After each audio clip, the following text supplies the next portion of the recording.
Hey, what's up everybody? It's Stacy Storino. Welcome back to my channel, the number one place for entrepreneurs who want their content marketing to convert content consumers into paying customers. If you're just starting a coaching business, do I have some advice for you in terms of how to get a great launch of your business going, or even a relaunch of a pre-existing coaching business that needs it. So stay tuned. At the end of the video, I'm even going to reveal a tool that I use that helps me, not just on YouTube, but off of it too, to increase the reach of my SEO coaching platform. You don't want to miss it. I've been a coach for 8 years now, and I've helped lots of my students launch successful coaching careers of their own too. Now, whether you've got another pre-existing business or not going on in the background, coaching might be a great income stream or an additional income stream for you. For example, like some of my thousands of students, they start off training with me and they have maybe a products-based business, such as a crystals business. And then they might along the way say to themselves, hey, I want to coach people about using crystals in their spiritual practice. So now I have 2 income streams instead of 1. And I might even be able to successfully cross-promote my offerings. And that can work really well for you.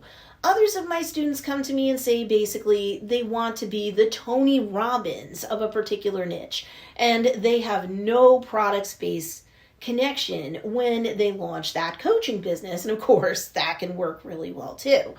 But no matter what, this video is going to cover the concept of how to create a coach platform. Because if you launch your business improperly, you could just end up launching your new coaching business and then flounder about wondering why you don't have any sales yet. And we don't want that, right? But wait, before we go any further, make sure to hit that like button and subscribe to get the help that entrepreneurs like you need to succeed with content marketing that drives traffic to your business so that you could do more business. I recently did a video entitled How We Got 800,000 Followers on TikTok, and in it I discussed some advice I'd give you if you want to use TikTok as a growth vehicle for your business, no matter what kind of business it is. And my family business, Joe's Dairy Bar and Grill, recently hit that milestone following advice I'd provided to them along the way. And trust me, it's not only blown up their brick and mortar business in a great way, but it's also created a huge need for us to come out with our own line of merchandise for our global TikTok fans to buy so that they too can support us, which we never saw coming when we launched our TikTok account. So if you haven't watched that video yet, be sure to check it out. That said, let's get more into the subject of how to create a coach platform. Now look, I've got to say, as you put this platform together, you've got to keep in mind, people are looking at you for the first time and they're worried about something I call fake guru versus true guru. Sure, online education is one of the largest and most steadily growing sectors worldwide, and per global industry analysts, the private learning market alone is set to grow to become a $227.2 billion industry by the end of 2022. So that's exciting, right? It's never been a better time to become a coach. People are looking for their guru, for their thought leader within a space to learn from, likely at first for free, and then down the road, and for some folks it doesn't take long for you to earn their trust if you truly impress them at like first blush, but eventually folks are going to trust you enough to turn over their hard-earned money so that they pay to learn from you, perhaps with a one-on-one coaching experience. Can't scale that, but it might work for you at the start. A one-on-group coaching experience, that's easier to scale, and or from a premium course offering of yours. And that, of course, is the easiest to scale. That's the good news. People are on the lookout for the true guru or true expert that they want to follow and learn from. The bad news? There's a lot of crappy coaches and online business people out there. And increasingly, people are finding that out the hard way. So now, and justifiably so, people are afraid of being financially fleeced by fake gurus. And so you need to come correct when you're setting up an online presence and doing an online platform so that you can not only just get content viewers to come to you and check you out, you need to be able to quickly earn their trust so that they're willing to follow or subscribe, at least, depending upon the platform they find you on and the parlance that's used. And then they have to know that you're more likely to be a real guru than a fake one. You having the right online presence and platform will help with that tremendously. I actually have a freebie for you to pick up called 10 Reasons Why You're Viewed as a Fake Guru and How to Gain Credibility and Customers Instead. And you can pick it up at don'tbeafakeguru.com, and I've got the link for you to score that freebie guide in the show notes or description down below. So in the meantime, how to create a coach platform? It's simple. It starts with the website foundation. The house upon which you build the platform of your coaching business should be a website dedicated to your coaching business specifically, not some variety site that's a hodgepodge of stuff. Sure, if you have a products-based business, you can cross-promote the website that you run that products-based business from too, but have two separate websites or else you look like at first glance like you're a hobbyist in terms of either or both businesses.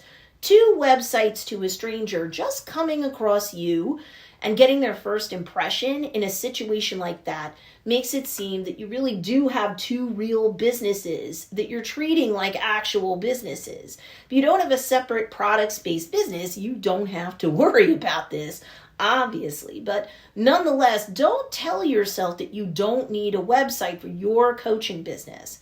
ClickFunnels is a great sales funnel-based software. No, that's not the software I was alluding to a minute ago. That's coming in a minute. Well, Russell Brunson of ClickFunnels, I love him to death, but whenever he or anyone like him says that you don't need a website, that a sales funnel can do everything for you, that's not entirely true in my opinion. Now, sales funnel software can do a lot. I use ClickFunnels for nearly everything in my business. So I'm not saying don't use them, but I still have my own website because even if you run paid ads to a sales funnel, most people today will open up another tab in their browser to see if you're what I call vettable and unforgettable. And if you don't have a website, one study shows that up to a whopping 80% of potential buyers will not buy from you no matter what you're selling. Sales funnel tricked out to the max or not. So sure, you can run paid ads and sure, you can shovel people to a sales page that's a sales funnel even, and I do swear by them, but they only work well if someone knows, likes, and trusts you enough to pull the trigger and make the purchase. And if you're too new to them, they're going to try to sniff you out elsewhere, and if you don't even have a website, they're going to run. And if your website isn't kept up to date, if the theme gets too dated looking, if one or more links won't work, another statistic illustrates that up to 60% of people who came to visit your site will not buy and will leave anyway. Well, why shouldn't they? They don't know you well and don't trust you, and now they definitely don't trust you. You seem like a fly-by-night digital charlatan or quack.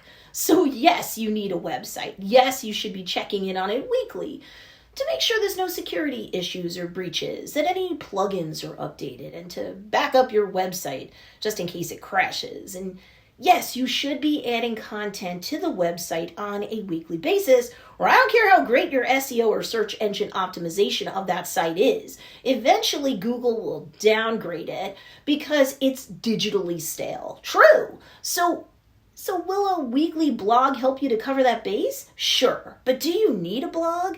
The answer is it depends. So now let's get into blog pros and cons. An obvious pro is the one I just mentioned. A weekly blog, especially one that's properly SEO optimized, will keep Google happy, or at least it will decrease the likelihood that your website isn't getting the ranking it deserves on an SERP or a search engine results page. But that aside, do you need one? Because an obvious con is that you have to, write a blog or pay someone to ghostwrite one for you or pay contributors to write blog posts that you openly acknowledge on your site. And suddenly this sounds like a whole lot of work and expense. And if you hate to write, it could be a blog, just conceptually speaking, a painful thing. So do you need a blog? You do if your ideal customer is big into reading, blogs specifically and just in general. If you don't have a blog, someone who comes to your website for the first time that loves reading might be turned off if your website is just a 5-page brochure site. The home page, the about page, the services or products page, the contact us page, and maybe the testimonials page, something like that. Now, you can't please everyone, but if your ideal customer, members of your niche, painting with a broad brushstroke, are readers and you don't have blog posts for them to read, well, that might hurt you too. People buy from people, even gurus or experts, that they know, like, and trust. And if that KLT factor, as I call it, isn't there, well, they're not going to buy from you. But if your people are not readers, then you might be able to skip blogging on your website altogether. How do you know the answer to this question? If you know and understand your ideal customer enough that you don't just know their two-dimensional demographics, but also their three-dimensional psychographics, their behavior online and offline, then you know whether you need a blog or not. If you don't need one, you don't need one. What else can you put on a website weekly, though, to keep Google happy and the humans that you're trying to sell your offerings to happy?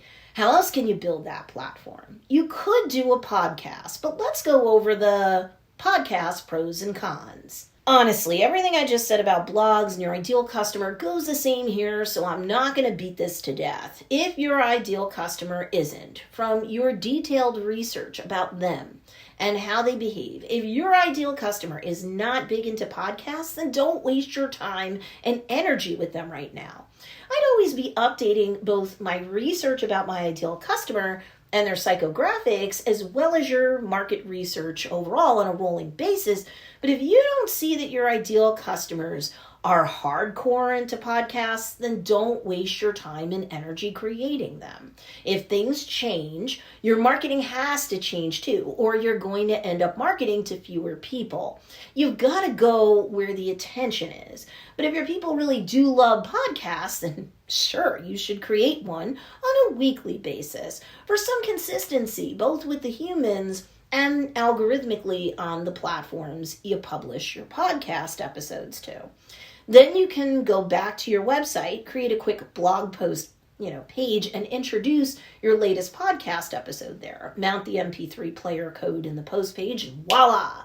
You keep the website updated on a weekly basis, and you don't have to write a big blog post to get that base covered either. Everyone wins. If you need a podcast because your niche demands that you show up in that space, that is. Otherwise, don't bother for now. But no matter what, as Gary Vaynerchuk says, you have to go where the attention is, and that means for sure social media and YouTube. Attention, no matter what niche we're discussing, is on social media. Do you need to create a coach platform where you're found on every social media channel? Heck no. Especially when you're first starting out, you're a team of one, that sort of thing. You cannot and should not be everywhere all the time simultaneously. Being omnipresent in an omni-channel sort of way is something you should build to eventually with a team of employees, independent contractors, or both. That's one of the best ways to scale and grow your business, no matter what business model we're discussing. But where to start? Again, as you create and grow your coach platform, you should start with the top 2 social media platforms that your niche spends most of their time on. And again, knowing your ideal customer psychographics can help you here. If you don't know the answer to at least this question, then honestly, you have too fuzzy of an ideal customer, and that's why you're likely making little to no money at all, guaranteed. You really do need to know your ideal customer, know where they go and where they hang out, what content they like to consume, both online and offline. And you have to go where their attention is most of the time. If you don't know them well enough to know where to go, at the very least to start, you've got your work cut out for you. Because if you're creating content and throwing it around with a fuzzy business concept and or fuzzy notion of your ideal customer, you're not getting found in search by them. You're not using words that they'll connect to if they do find you. And whether you have a website or not, you'll end up wasting a whole lot of time with your content marketing if you can't drive traffic anywhere. You can't drive traffic if you can't harness it. And you have to harness traffic by going where your ideal customer's attention is. So the top two social media platforms that they're on, honestly, one should be a more mature platform and the other a comparatively speaking newer platform that's great for easier growth. That might be Instagram and TikTok, and if either or both of those are in your content marketing mix, you should make sure that you're subscribed to my channel because I've got videos and playlists galore that will help you on those platforms, especially if you're not a young kid and are, instead, shall we say, a more mature entrepreneur. But you also need to have a weekly presence on YouTube as well. Why? YouTube is the largest video search engine on earth, second only as a search engine overall to Google. And YouTube is still, comparatively speaking, a bit easier of a way to harness and drive traffic to your website, your opt-in form, your sales funnel, a sales page on your website, quite frankly, your anything. So if you're a coach especially, or you want to be, you need to have a presence on YouTube, and anything less than once a week is going to make it hard as a content publisher on that platform to get traction. And it's a very mature platform indeed, so you need to title and optimize your videos properly or you won't get found, either at all or by the right person. Nice pro to publishing weekly YouTube videos. If you're not going to blog or podcast, you can still embed your latest weekly YouTube video on your website, and with a quick little intro for the blog post itself, SEO friendly of course, voila, there's your weekly content to make both Google and the humans who visit your website happy. But how do you get the YouTube-based SEO or search engine optimization on lock so that your videos can be found easier? Well, as promised, here's a helpful tool for YouTube. TubeBuddy is my tool of choice for this sort of thing. It has a free version, so if you want to give it a try, there's a link to TubeBuddy in the description or show notes down below. Yes, I'm an affiliate for TubeBuddy, but if you're getting the free version, I get nothing in return until such time as you go paid. And then I get a small cut, but the money I earn from my affiliate sources, such as TubeBuddy, helps me to make more free videos like this one, so we both win. With the free version of TubeBuddy, you'll have access to their video SEO tools like the Keyword Explorer. Paid versions get more goodies, but the free version will give you some assistance too. But you'll also have access to lots of other goodies, in many cases unlimited access, such as for things like comment formatting on YouTube, their COPPA Center, if that's a concern for you, given the content you create, search insights, demonetization audits, language analysis, and so much more. So give TubeBuddy a try, even though it's the free version, and let me know what you think about it and how you find it can help your coaching-based video content get found, by commenting in the comments section below this video. I do read my comments. In future videos on my channel, I'll go back and unpack how I use TubeBuddy to help me grow my business, harness traffic, and drive it more effectively to anywhere I need it to go. Because look, you need to create a great coach platform that includes a website, your presence on YouTube, and the right kind of content-based platform presence, including at a minimum on the top two social media platforms that your ideal customer needs to see you on, or you look weird, you won't be vettable and unforgettable, and they'll just run away, and that's a missed opportunity for you. So don't let that happen. Subscribe to my channel, check out my new videos each week, and be sure to hit the notification bell so that you can get notified of live Q&A sessions that I do too on YouTube. Anyway, there you have it. This is my answer when it comes to the subject of how to create a coach platform. Need more help? Be sure to check out these two awesome videos too, because they'll teach you great content marketing strategies that can also help to blow up your business. Enjoy.